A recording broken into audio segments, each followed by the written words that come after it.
Damn, I'm good.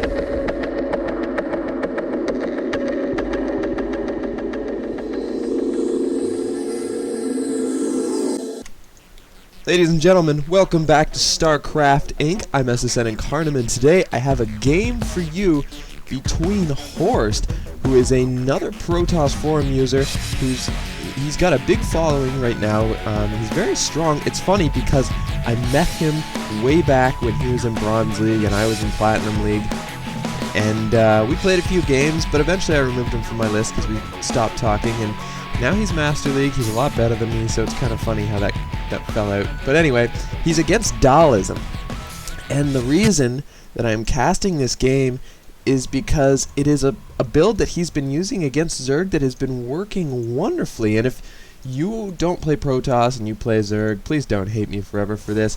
I'll try to find some games for Zerg. Like, I want to start casting Vile Spanishiwa, although I think it's a little bit late for me to do that just because he's been out for a while and, you know, people are really learning how to hard counter him. But we'll see how he does. I'll come back to Vile Spanishiwa for the Zerg players later. And if you Terran players out there have a player that you want me to watch, definitely send me a message, because like I said to everyone who's subscribed, I send messages to each and every one of you. I do take video requests, so make sure you make those requests. So, yeah, I've also been told that, you know, I am doing the DreamHack series, and some people have already seen that series.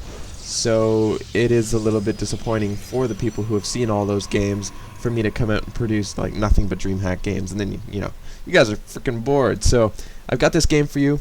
Unfortunately, it is not dual cast with Smash Cab. So if you come and watch my channel just for Smash Cab, I don't mean to disappoint you. But anyway, throwing up the production tab because that is another request that I've been given, I suppose I should say. And you know what? I'll throw up this bad boy right here just for you guys, because you guys are special to me. And it looks like he's going for just a Forge Fast Expand, but I'd really like to see how he comes out of it. And this is a big long map, and when you are Protoss versus Zerg, that's really scary. I know we have proxy pylons and all that jazz, but Zerg is a map control race, and it can be really hard to hide those pylons like this against the Zerg. And just needless to say, you can't really push them early game to punish them for taking that fast expand, because they get that expand and they get enough units to stop 4-gate pressure or anything like that even when they expand. So on a long rush distance map, Zerg can be really tricky to punish for taking that expansion. But at the same time, unless Zerg gets early speed, it's really hard for them to punish us for taking a fast expo too. So tit for tat, guys. However, remember, they can take expos faster than us, so if you take your second, there's a good chance that they'll have time to take their third. So you have to create some kind of pressure, and that's what Horst is doing here. Doing some sort of cannon rush. And look, the cannon finishes just in time. Beautiful timing by Horst with that probe. I am so impressed by that. Now, one thing that I would suggest different, well, actually that's pretty good. You want to put your cannons in a place where they cannot be surrounded by the photon cannons. And good reaction by Dhalism. He's getting spine crawlers so that cannons can't get any closer. And he's also put a second pylon here so that, you know, the Lings can't just go to the bottom and snipe that pylon.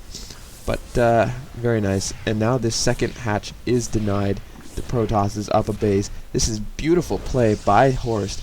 So like I said, they can punish you for taking your second a lot easier than we can punish them for taking theirs. And, you know, maybe I'm going to get flamed for saying that, but it's the dynamic of the race. A lot of Protoss buildings are a lot more expensive, and we need to put up a lot of the static defense and, you know, get our forge and everything, and throw pylons here, and pylons are the only thing that are supporting those cannons. As soon as the pylon goes down, you know, it's expensive to try and do something like that. If you can pull it off, I would say it's more of an advantage than a Zerg gets for taking his second. I mean, a Zerg pretty much needs to take their second to stand a chance, right? Unless they're going to do like a one base all-in. Whereas a Protoss doesn't really have to, because although they're, you know, their buildings and stuff are cheaper, it also, you know, they're easier to kill. So fair is fair, guys. I'm kind of ranting now, but we'll see what happens here. He's going to try to get in with a lot of Zerglings. He could run through like we just saw. However, those are softened up pretty bad, and they won't do much damage to a mineral line because probes are just going to be able to take those. And 1 second, I'm getting a phone call, so I'm going to pause this game for a second. Sorry, guys, that was my mommy. She wants me to come over for Easter. Oh, I'm so loved. Now, there's a lot of chrono on this Nexus, and so many players, even talented Protoss players, I find, do not spend their chrono like they should. However, he does not have that many buildings that he could be spending chrono on. Although both his Nexus are producing probes, but neither of them are being chronoed, and there's a ton of chrono on this Nexus. So, Horst, shouting out to you, buddy. Use that chrono, and your little advantage here could be twice as good. Anyway, holy saturation, Batman! This base is up and running despite Horst's little pressure. Although I think he oversaturated it because this base is not as saturated. Too much of a drone transfer. Although this is the better base to have that heavy, saturation on, because he's going to be drone transferring to a third eventually. So you want them on the base closest to that third. So I guess I can't really say anything wrong about that. Guys, recent patch discussion. Blizzard released that they will be addressing warp technology in the next patch, and this could be bad or good for the Protoss race. However, we're definitely going to have to relearn how to use our builds, because they're suggesting that they may increase the cost and research time of warp gate tech, and then decrease the build time of tier 1 units from gateways. So that'll be interesting. That'll definitely change the way we play our early game. And depending on how much of a decrease that they come out with, what do we got here? Sorry, 6 gates. And it looks like we're going for a weapons 1 6-gate timing push. Anyway, so late game, man, depending on how low that build time decreases to, people might not even get warp techs. I mean, it definitely gives you a cross-map advantage. But hell, if they build really fast just out of the gateways, we might start playing things like Terran, But anyway, so here comes Horst's army marching across the map. There's a lot of spines here for Dhalism, though, and I'm not sure that Horst will be able to do any damage. He's going to have to micro pretty strong, but, it's the nature of the Zerg race. He's going to be able to crap out an army just because he sees Horst coming. And looking at the production tab, we got 10 Lings on the way, a Spire, 2 more Crawlers, and, Horst probably could have taken that. Oh, no, none of the Lings are there. But we are dropping a proxy pylon. Horst has no idea that this is here.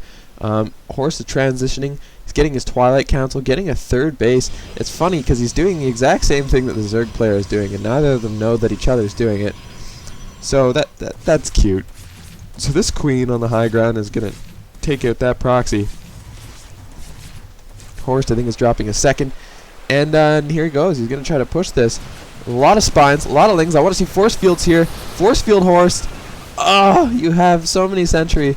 Use your force fields, man. You could have taken that. Oh, he used them there. That's odd. I'm not sure what he was trying to do there. But he's backing up. He's backing up. There's Muta on the field now for Dhalism. And Horst is getting DTs, which, DTs against Zerg are only going to work for a second because he's already got layer tech. He can crap out, no matter what tech path they're going down, they can build those overseers. So DTs not the best choice late game unless you can really keep down the overseer count. But it will take a lot of control from the Zerg player to deal with those DTs. So you never know. It's kind of a gamble, flip of a coin. But I think High Templar would be definitely in his interest a little more. You can warp those into Archons. It's a lot cheaper than making Archons from DTs. And Archons, I think, are what he needs right now, or Blink Stalkers. But he is getting Blink. He's getting weapon or Armor 1, so that's good. That's good. But the Zerg player is also getting Weapons 1 for his air units, as well as a Baneling Nest, which is an interesting choice. I'm not